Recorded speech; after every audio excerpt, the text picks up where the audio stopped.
Welcome back, Source Nation. Now here's your host, Kathy B.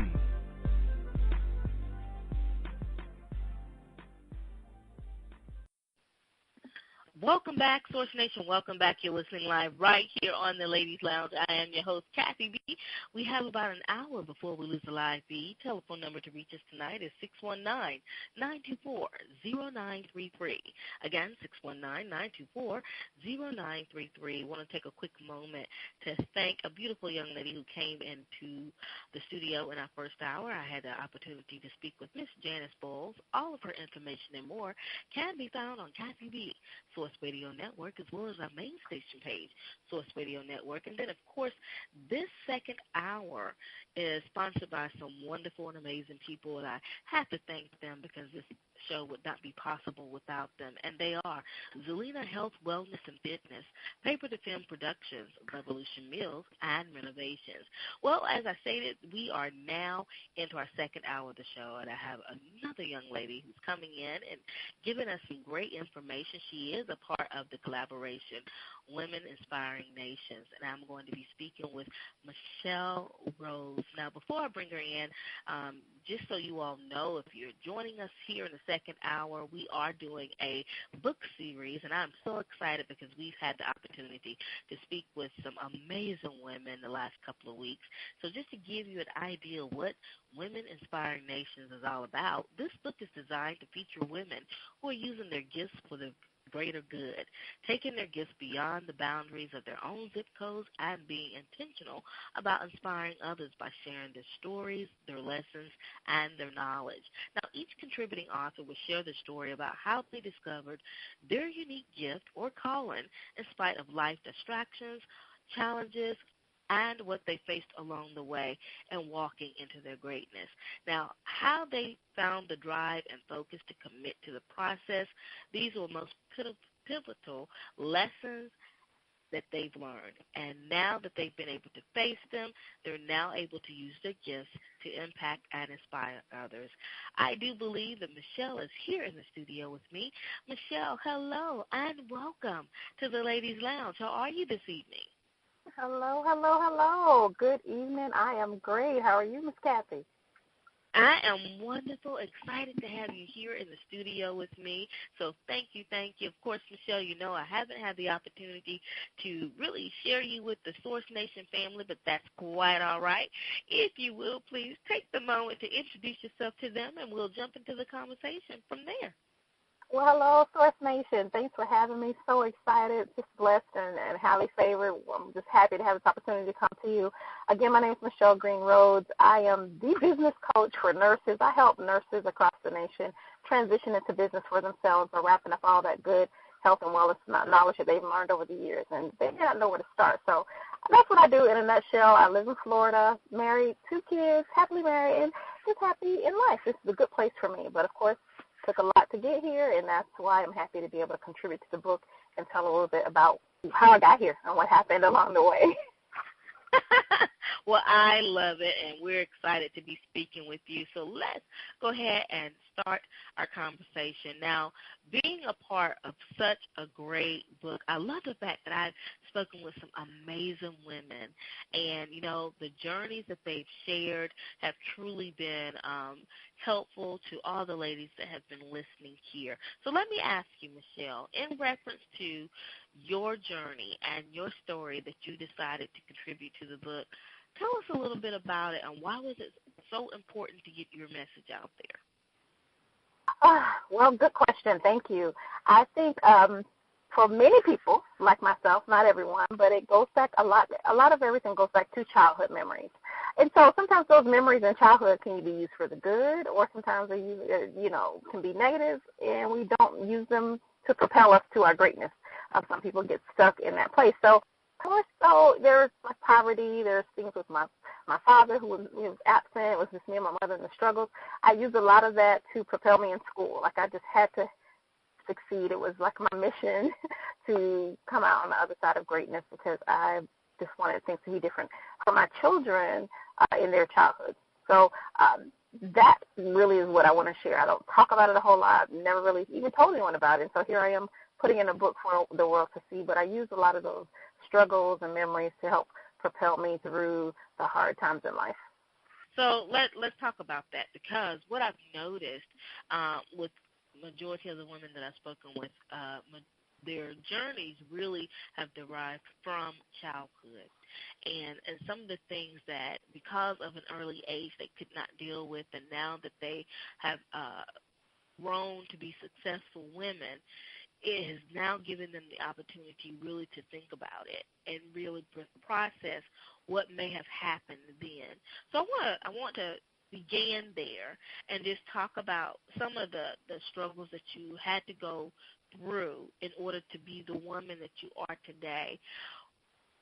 What is the significance in that, in regards to speaking about it and wanting to make a difference, and then, of course, healing from whatever transpired? What are your thoughts?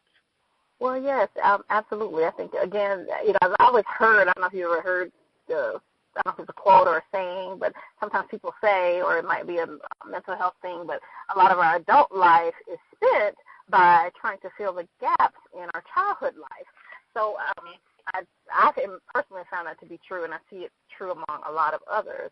And then one other thing I want to say is that, I remember one Barbara Walters special when she got ready to retire. She, of course, had interviewed so many people over the years, year after year after year after year, and she said that the one question that always seemed to bring people to tears was always the question about their father. When she began to ask about the father and the childhood, then, that was like the I don't know, the thing that just kind of propelled the interview into a very emotional type moment. So I think that father figure has a lot to do when we're growing and we're being molded. So if there's anything that's kind of maybe out of whack or not in alignment, or as we feel like we're getting what we need, our needs met during that childhood time, or where the father figure is, I think that sometimes that just, it's a permanent seal. Something just like permanently sealed into our almost our psyche that we're trying to get over or understand. So with that being said, for me personally, me and my mother and father were divorced at 1 year old. So all I remember to about age 5, just living in, so-called quote-unquote public housing, waiting on a welfare check, waiting on cheese in the government line. That struggle, that poverty mindset and people around me, and I'm just looking at our situation. I remember asking my mother about our situation and having those talks with her when the lights were cut out. I mean, just really struggling financially, and I always hated it for her, and I always wanted to see her have more and just be able to be happy in life. So it seemed like we just couldn't really ever get to our greatness and our happiness because we're always trying to figure out how to, like, rob Peter and pay Paul. So I say my mother in past tense because she did pass away in 2015. And so it still is like taking me to another level since she's passed away, because I still continue to this day to do everything that I do for her. All right, I love that. You mentioned not having your father with you as you were growing up, and I can tell you I'm a daddy's girl, and my mother and father actually divorced when my sisters and I were the age of 11 and 12, and I can tell you between the age of 11 on up to, I think, 20, I did spend some of my childhood with my father, but my father had gone on and married another woman who had 2 daughters of her own. And I can tell you, I at times I felt as though I did not have my dad because he was concentrating too much on the new family and not concentrating on the old family. Again, this is what I equate to when I was much younger. Now that I'm older, I can look back on it and see all the things that had transpired and taken place. Now, my question for you, being that, you did not have your father in your life at such a young age, the decisions that you made, the feelings that you had, were they feelings of resentment because he was not there? resentment, I'm trying to think if that is the proper word. It very well might be that, so let me stew on that. But I would like to say really quickly, he was in and out. I mean, he was there locally. It's just that it was never a constant thing. I didn't know when he would come around, or I would have to go to his parents' house to maybe see him or see my grandparents. So it was just like that, kind of sparingly. But it wasn't ever consistent where I knew he, would be there and I could depend on him. But I just felt like there was a hole. Yeah, I can't say I was missing him, but I felt like I always had a hole in my heart that I was constantly trying to fill.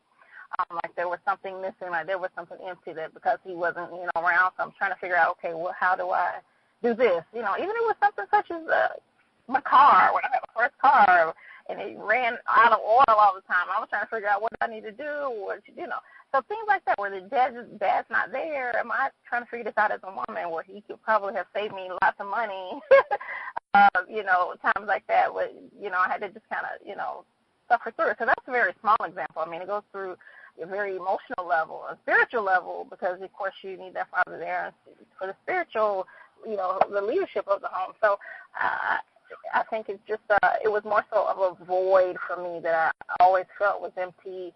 And it wasn't until I was well in my late 20s, not even my early 20s, when I graduated college, moved on, got my first job. He still, kind of was in and out, but I had to really get to a point where I truly said, I forgive you for whatever that might be, and learn forgiveness and know that he could never fill that void that I always had to have, my spiritual father to fill that and complete me.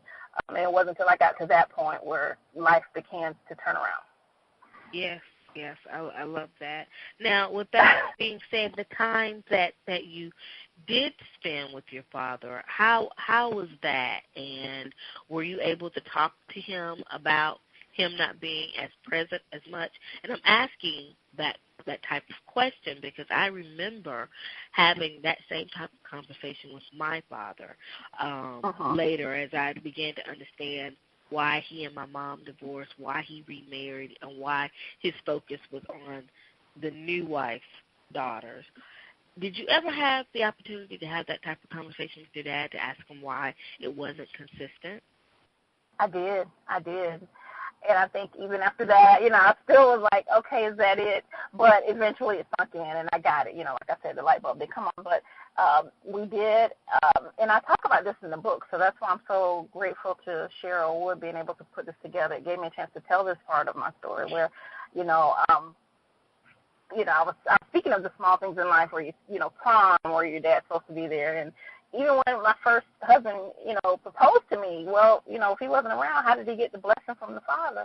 And then, it wasn't like he heard through the grapevine that we were getting married, so then they decided to go off in the corner and have a talk where if he was around, he could have asked for his, hand, right then and there. So just giving another example, but there was a time where I had to bring all that to him and say, hey, listen, look at all these things that you missed. I just had to kind of make do with what I had because you just aren't here. And, I don't know if he ever saw it. This is just my opinion. He never took full responsibility. He blamed a lot of my mom for divorcing him and saying, and so that just left me with a bigger hole. Like, it was never truly, I'm sorry, and I could have done better. Let's do better starting to this point on out. It was always, things, wasn't allowed. I wasn't allowed to come, see you like I wanted to, or your mother this and your mother that, and you guys talk about it, and you'll understand later. So later never came, and so now he's unfortunately incarcerated for life. So, we speak and we talk through letters, but I just feel like the relationship never is going to be where it could have been in life just because of whatever that disconnect was between us. I understand that. I want to talk about forming relationships after having a parent leave and there's no consistency. Especially they say that statistically a woman that does not have a father in the home tend to go into her relationships looking for that fatherly love. I want to talk about that because I know that we probably have some ladies that are listening tonight that may be in that area of life where they're in a relationship, but they're really looking for that daddy love, and they're implementing that or equating that to love that they desire to have in a relationship, if that makes sense. What are your thoughts about that? Ooh, we're going deep now. And I'm going to be honest with you. And again, I think my thought process is a little different, but this is how it affected me. I can only tell my story. For one, and this might be where the resentment came in this piece of my life, in this part of my life, because I didn't really look to, I was married once. That husband unfortunately died early. I mean, I've had a lot of traumatic things happen, as you can tell, so that's why I'm so happy to have the chance to tell the story in there in the book. But married once, now I'm married again, happy. I never looked to them for that fatherly love, and when we got pre-counseling at church, that's like one of the first things that counselor would say, this is not your daddy, so I guess that stuck with me. But what I did do, which was, I think, unfortunate, it still has a very small barrier. It created a lot of barriers, is what I'm trying to say. I don't feel like I've ever been able to truly 100% been able to give my total heart. There's still like a small piece in there that's just afraid or not trusting like you're going to always truly be here for me and truly love me, because I just felt like maybe I didn't get all the love I deserved. So that's the effect that it had on me, is that it just has hindered me from, it might be 1% right now, even though I'm happy, but I can't truly give my whole heart to that person because I feel like there's some barrier, and that it goes back to that, and I know it, and I'm aware of that, so it helps me to deal with it. I love that. Now that you've had a chance to write your story, talk to us a little bit about how the reception of your story has been. Are people truly understanding what you've gone through, and have they experienced anything like your story? Well, that remains to be seen. We'll see after it launches in January. However, I do have a pretty good following of nurses. Like I tell you, I help them go into business, so they are patiently awaiting this book, because I did write or self-publish one book in May of my own, which has helped those nurses business-wise, and I decided to let my first book be a business book so that it would help them get where they needed to be. However, during the course of this year, like I said, I've formed relationships with these ladies, and we've grown, and they just haven't seen this side of Michelle. They just know me as Coach Michelle. Let's get this money, let's do this business type of thing. And so I purposely did it that way. So now that we've gotten this relationship, let's take it to another level where you get to know me as a person and what I've been through, so that we can continue to grow our relationship long term. So to me, this was in my heart anyway. I just mentioned to Cheryl that this I truly believe was divine intervention, because I had already told myself that my second book would be about my life and my mother and my father. I had already planned that. I just didn't know when it would be and how it would come about. But, look at God, it all happened anyway. So this was the perfect opportunity to tell it. I love it. Now, based off of the story that you are telling in the book, have you had any opportunity to speak to anyone about that? Like, have you had a chance to, maybe counsel anyone, or even within the circle that you currently work at as far as business? Has anyone ever talked to you a little bit about what you've gone through and if they've experienced it? Well, I'll say indirectly. I mean, it's not like directly I've told everyone this is what I've been through, but people know that I'm very open, and I also do, life coaching if they need it, because sometimes they need to get through some things in life before we can really focus on business, just so we can be clear. So there are times where I've had women to open up and say, you know what, this is what I'm going through in my relationship, or, still dealing with things from my childhood. So I will share with them my story, and then from there, we usually will, find some commonality, and I'll even pray with them, and then it opens up the door to a better business success, because now we've kind of talked about and gotten some closure on some things that absolutely. Good information. Source Nation and the ladies in the lounge, we are speaking with Michelle Rhodes. She is one of the contributing authors in the book Women Inspiring Nations. Now, Michelle, let me ask you this. The story is written.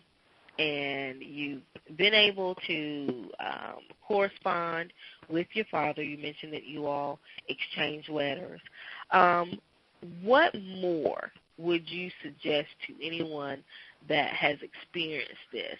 I love the fact that you reconnected, and that says something good and true about you, as far as in character, because I will say this, like I said, between the age of 11 and 20, I did get to see my father.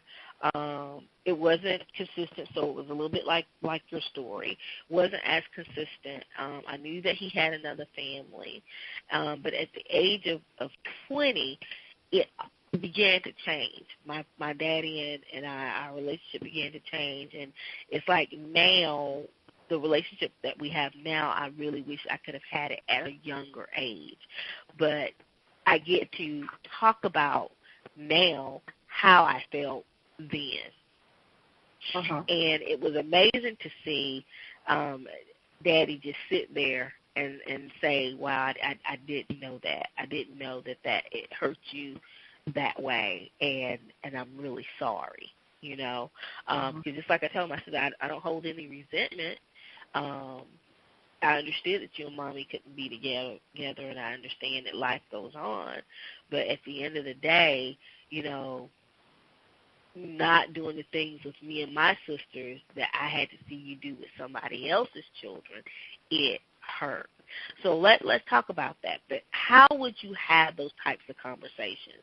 How can you start that conversation if you are in that predicament? What are your thoughts about that?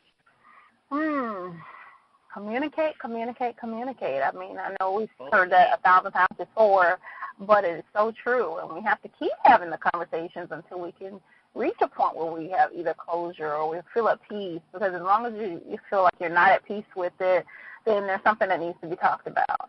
And you don't want it to harbor and fester and grow. Because, of course, we know, tomorrow's not promised us. And we have to kind of say what we need to say while we have ones here. So the letters have helped me, to be very therapeutic for me. So I'm at closure and peace with this whole situation, but I would encourage the person not to hold it in, basically, is to just go ahead and say what needs to be said and continue to have those conversations. They are difficult, for sure. It's taken years for this to happen, in my situation, but so continue to have them be open and honest about it. And I think over time, you of course have to pray over it, pray over your heart, pray for peace, because it is a very heartfelt thing. And I think that's why I mentioned earlier when the TV interviewer asked that question, it can sometimes bring you to tears because there's something about that relationship that's very special. It's usually the deepest relationship that anyone really truly has with another person on earth. So outside of mother, but there's just something special about that father that needs to be dealt with. Absolutely. Oh yeah. I mean, now when I want to talk to him and I have to tell him something that I don't really want to share with him, I feel like I've let him down in a way. Which is very different because I am so close to my mom. But when it comes to my dad, it's just like, oh, I have to do everything, right, correct, perfect, however you want to think of it or say. I just don't like letting him down. See, it's different, right? Because we know mother is forgiving. Like, yeah, she's okay, it's fine, baby. It's going to be all right, But Dad, they usually bring it, head on. No right or left. It's like, this is how it is. And, they love you, of course. But Dad wants to see you the very best that you can be. So, that's right. Absolutely. That's right. I definitely believe that. I believe that. So now that you've written the book and you've had a chance to speak on it, are you putting together maybe some organizations or maybe going to counsel women in the future that may be dealing with this particular subject? What are your thoughts about that? Oh, my. I will say that I've considered a couple of nonprofits, so we shall see, because it is, one facet, a very deep facet of life. So, I have considered either mentoring young nurses, people who want to be nurses, if I'm a nurse. I've also thought about women in literacy because my mom instilled in me this love for reading that I can't, like, quench. And we would always, even when we took the city bus, I think I talked about that in the book, we get to the library some kind of way. But then there's this father issue, and so I was even thinking about doing something with fathers or young ladies who have incarcerated fathers. So I just, have to keep me in prayer. And one of those ways I will be led, but it definitely is on the table. It is on the table. Awesome. Well, I love it, and great story that you have shared with us tonight, Michelle, and definitely I look forward to hearing more great things from you. What we like to do at the end of our conversations is that we always like to ask either for some encouraging word or possibly some tips and advice that we have not shared in tonight's conversation. If you would like to contribute, we'd love for you to do so at this time. Oh, thank you. I can't say thank you enough, Ms. Kathy. I just appreciate the time, the invitation, and this opportunity to share my name, my story with your listeners. If I could just leave you with anything, gosh, there's so much that I could say. Well, I truly believe, of course, I've already said the power of prayer. I should always have a plan. Once you've done your part, when you've taken the action steps that need to be taken to work towards a dream that you might have. Again, you've put it on paper, you've done the action, and now you're waiting in faith for the fruit, for the harvest, to just be steadfast, to not waver, to not faint, but to just know that the season is coming, that due season is coming, and it's actually already here, just waiting for it to manifest. So in the meantime, continue to help someone else. Reach back, and you will see the fruit thereof, that the harvest is plentiful. So I just encourage a person to just continue to stay in faith, to be ready, be ready, because when it comes, it's going to be showers and showers of blessings. So stay strong and continue to keep the faith. Awesome. Well, Michelle, again, thank you so much for coming in and sharing with us your beautiful story. If you will, please share with the ladies in the lounge and everyone listening, how can we get more information about you and continue to support you in your efforts? Thank you. You can happily find me at Michelle Rhodes Online, and that's spelled MichellReRhod, as in dog, ES as in Sam, online.com. That's my website, and from there you can reach out to me on social media as well under Michelle Rhodes Online, Facebook, Twitter, and Instagram. Awesome. Well, Michelle, again, thank you so much for coming in. We enjoyed speaking with you and definitely wish you the best of luck in the future and the rest of your endeavors. Thank you so much. Thank you, thank you, thank you, thank you. All right. Have a great evening. You too. Bye-bye. Well, Source Nation, you heard it right there from Michelle Rhodes. Said some wonderful and amazing things. All of her information and more can be found on Kathy B, Source Radio Network, as well as our main station page, Source Radio Network. Enjoy tonight's show. I really did. Of course, Janice's information can be found on Kathy B, Source Radio Network, as well as our main station page, Source Radio Network. Wanted to pretty much wrap up our conversation that we had with Michelle.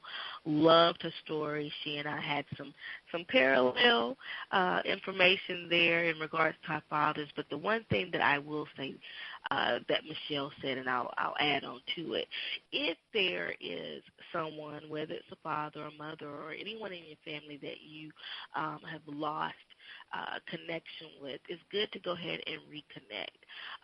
Just as I asked Michelle, in regards to being able to speak about why the connection was lost and maybe trying to have some form of clarity, it is great. But the one thing that I would say is, don't let it be so much of a force. Let them know that this is something that you want to talk about, you wish to talk about, but be ready for whatever is going to be given back. Receive that. Also, to go in it with an open mind.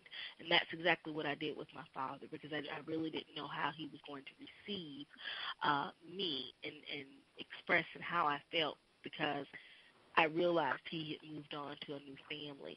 So just open mind and be ready to receive. And from there, that's where the area of growth will begin. Again, Michelle, thank you so much for coming in. All of her information and more can be found on Kathy B. Source Radio Network, as well as our main station page, Source Radio Network. Guys, thank you so much for being here. Definitely we will be back again next Friday for more excellent and great conversations and dynamic guests. You all have a wonderful evening and be blessed.